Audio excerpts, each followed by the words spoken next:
Olá, meus amores, vamos dar início a mais uma aula de Geografia. Abram o livro na página 63.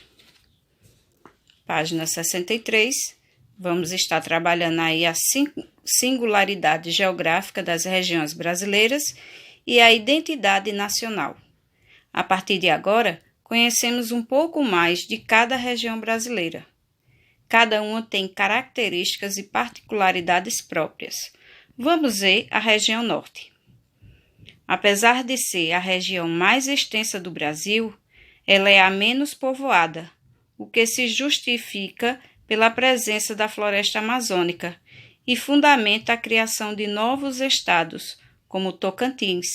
Antes, sua área pertencia à região centro-oeste, Roraima, Amapá, Rondônia e Acre, que eram territórios federais. Então, aqui nós temos a imagem da floresta amazônica no Amazonas. Vamos ver a região Nordeste. Foi a primeira a ser visitada no descobrimento e toda contornada pela plataforma continental e banhada pelo Oceano Atlântico, sendo, portanto, de fácil acesso pelo mar. É formada por 9 estados: Piauí, Maranhão, Ceará, Rio Grande do Norte, Paraíba, Pernambuco, Alagoas, Sergipe e Bahia, e tem muita diversidade cultural. Continuando na página 64, já a região Sudeste, apesar de ser formada por apenas 4 estados, São Paulo, Rio de Janeiro, Espírito Santo e Minas Gerais, é a mais desenvolvida e a mais populosa do Brasil. Já a região Sul é formada por 3 estados: Paraná, Santa Catarina e Rio Grande do Sul, sendo a menor de toda a extensão. A região Centro-Oeste, por sua vez, não é litorânea e é a única região brasileira que não é banhada pelo Oceano Atlântico. É formada por 3 estados: Mato Grosso, Mato Grosso do Sul e Goiás, e faz fronteira com todas as demais regiões, e também com a Bolívia e o Paraguai, sendo a segunda região mais extensa do Brasil. É nela que está o Distrito Federal. A capital do nosso país é Brasília. Como vimos, todas as regiões são divididas em estados, e os estados são divididos em municípios.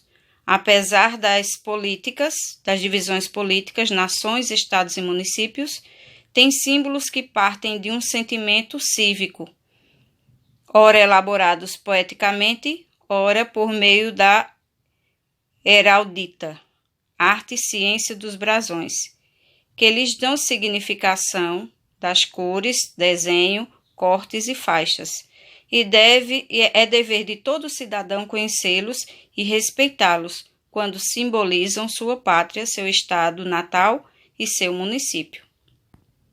Dessa forma, vamos realizar a atividade da página 65 e 66. Na página 65, você vai escrever as palavras nas lacunas de acordo com o que deixam a afirmação correta. A região, apesar de ser mais do Brasil, é menos populosa, o que se justifica pela presença da floresta. Então, você vai completar aí falando sobre as regiões que a gente viu no texto anterior. No segundo quesito, como vimos as regiões brasileiras, elas possuem características próprias. No espaço abaixo, faça um breve relato sobre a região em que você vive e ilustre. Então, você vai falar aqui um pouquinho sobre a região em que nós moramos, né, que é a região Nordeste, e depois fazer uma ilustração para representar essa região, tá certo? Feita essa atividade, vocês irão aguardar a próxima aula para a gente fazer a correção. Então, página 65 e 66 é a atividade de vocês. Fiquem com Deus e até a próxima aula. Olá, turma! Hoje, em nossa videoaula, vamos falar um pouco mais sobre as regiões do Brasil e suas principais características. O território brasileiro está organizado em 26 estados e o Distrito Federal, sendo estes divididos em 5 regiões, de acordo com algumas semelhanças entre si, como, por exemplo, clima, vegetação e economia. Vamos conhecer um pouco mais sobre cada região? A região norte é a maior do Brasil em extensão territorial e a que tem menor população. O Nordeste possui 9 estados. O clima é quente e seco e é uma região muito famosa por suas belezas naturais. O Centro-Oeste é a segunda maior região em extensão territorial. Tem 3 estados e lá fica localizado o Distrito Federal. O Sul é a menor região em extensão territorial e a segunda mais industrializada do país. Faz parte de sua culinária o churrasco, o chimarrão, o arroz carreteiro e outras delícias. Com 4 estados, a região Sudeste apresenta a economia mais desenvolvida e a maior população de todas as regiões. E por falar em população, você sabe o que isso significa? População é o conjunto de habitantes de um lugar. De acordo com o IBGE, o Instituto Brasileiro de Geografia e Estatística, em 2015 a população brasileira ultrapassou os 204 milhões de habitantes.